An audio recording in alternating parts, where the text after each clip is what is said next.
It's Irogene here, and here's a walkthrough on how to rebuild your database after it's been deleted from the render.com. So I'm just manually deleting the one I have here. It requires me to enter that in delete permanently. So here, the file is no more here. I'm creating a new Postgres. Here I have to input a name that I've not used before, so I used CSE 3401. Then because here is going to, those ones are optional, so they'll just do that for me. So I click on free and create a database. This is going to take some time, so I'll pause the video and come back when it is available. The database has now been created, so I open that and scroll the way down to make sure the IP source is these figures, and I go the way up again to copy the external URL.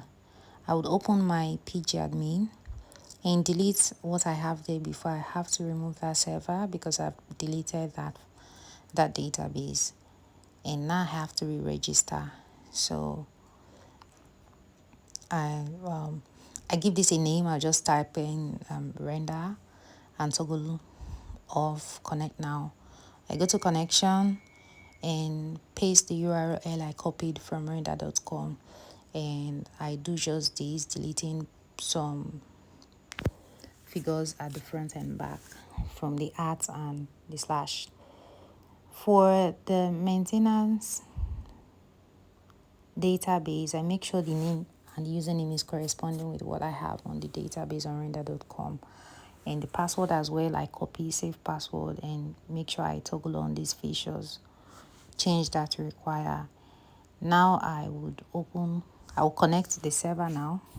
It requires me to input the password again, which is what I'll just copy and paste. Let's see if that works. Save. Yes, it says server connected.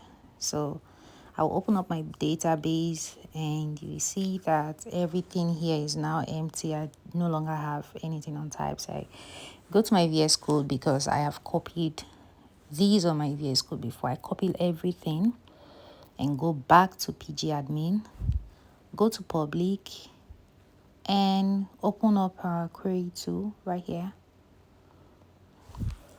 So once that is open, I'll just go ahead and paste everything and execute the code. So let's see. It's giving me this.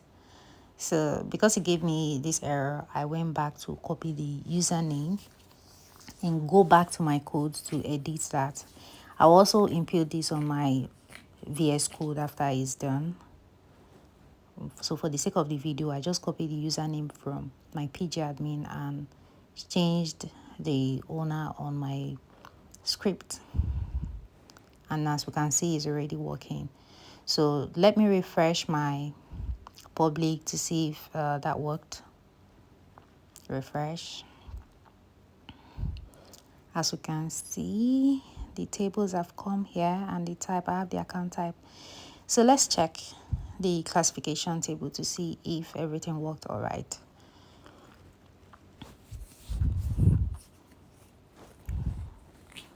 Yes, so that worked perfectly.